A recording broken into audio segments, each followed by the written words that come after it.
فاروق قیصر صاحب، آپ اس دنیا سے رخصت ہو گئے.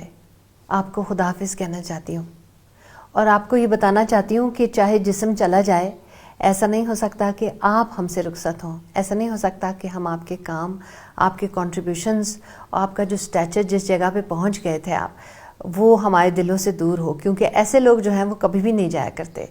تو آپ کو میں یہ کہنا چاہتی ہوں کہ آپ بہت سے پاکستانیوں کا بچپن ہے، آپ ان کا لڑکپن ہے، آپ ان کے جوانی کے دور میں ان کو سمجھاتے رہے ہیں، آپ ہماری زندگیوں کا حصہ ہیں، بہت سی نسلوں کا، میں کہوں گی 3 جنریشنز کا آپ اس کی کانشیسنیس کا، اس کی لرننگ کا آپ حصہ ہیں. ہم نے آپ سے ایتھکس سیکھے ہیں، آپ نے عام زبان میں اس طرح سے ہمیں کمیونیکیٹ کیا اور اتنے فنی طریقے سے کمیونیکیٹ کیا کہ ہم سب آپ کی باتیں سمجھتے تھے، آپ کے لیسنز جو ہیں سمجھتے تھے. بلکہ آپ کا پروگرام کلیاں جو تھے، وہاں سے تو بڑے بڑے ستارے نکلے اور بڑے لوگوں کو آپ نے انٹروڈیوس کیا. مگر آپ جب لڑکپن میں ہی، جب آپ NCA میں اسٹوڈنٹ تھے، تو اتنے ٹیلنٹڈ تھے کہ کورس وقت کافی نہیں تھا آپ کے لیے، اور آپ شعیب ہاشمی اور سلیمہ ہاشمی کے ساتھ مل کے آپ نے اکڑ بکڑ شروع کیا، اور پہلے پپٹس جو وہاں 1972 میں بنے آپ نے بنائے.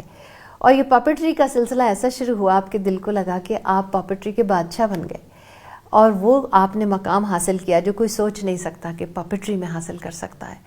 آپ شاعر بھی تھے، آپ لکھاری بھی تھے، اب بس ٹیلنٹ ہر طرح کا کوٹ کوٹ کے بھرا ہوا تھا. پھر فیض صاحب نے، ایلس فیض نے آپ سے کہا کہ PNCA کا لوگو بناؤ، تو وہ آپ نے ایک تعویذ کی شکل میں ہمارا لوگو بنایا جو آج بھی ہم استعمال کرتے ہیں. اور ایز DG PNCA مجھے بہت فخر ہے اس بات پہ کہ آخری سال آپ ہمارے ہاں ایز ایکسپرٹ تھے، اور ہماری پپٹری کا جو ڈپارٹمنٹ ہے اس کو ہیڈ کر رہے تھے، ہمیں گائیڈ کر رہے تھے. آپ لوک ورثہ میں بھی رہے، اقصی مفتی کے زمانے میں آپ ڈیپٹی ڈائریکٹر میوزیمز تھے، اور لوگوں کو شاید نہ معلوم ہو اتنا کنٹریبیوشن آپ نے وہاں کیا. پھر PNCA سے آپ منسلک رہے، پھر آپ نے پرائیویٹ سیکٹر میں چلے گئے، تو بچوں کے لیے اتنا کام کیا گاؤں گاؤں جا کے UNICEF کے ساتھ اور مختلف ڈونرز جو بچوں کی صحت کے اوپر کام کرتے ہیں، کہ آپ بچوں کو کچھ بھی کہتے تھے وہ آپ کے لیے کرنے کو تیار ہوتے تھے، کیونکہ آپ کی زبان جو تھی وہ انکل سرگم میں بولتی تھی. اور انکل سرگم ہم سب کا لڑکپن، بچپن، ہماری زندگیوں کے ساتھ ہی وہ کیریکٹر ہے، ایسے ہی ہے جیسے کوئی جیتا جاگتا کیریکٹر ہے. تو میں صرف آپ سے یہ کہنا چاہتی ہوں کہ چاہے وہ آپ کا کام ہو، ہمارے دلوں میں آپ کی یادیں ہوں. جیسے CDA نے آپ کے گھر کے پیچھے 2 انکل سرگم اور ماسی مصیبتے کے بت لگائے ہوئے ہیں، کامران لاشاری کے زمانے میں لگے تھے. یا میں جب لوک ورثہ کو ہیڈ کر رہی تھی تو میں نے میوزیم میں ایک طرف آپ کا پورا ڈائیوراما بنایا ہوا تھا.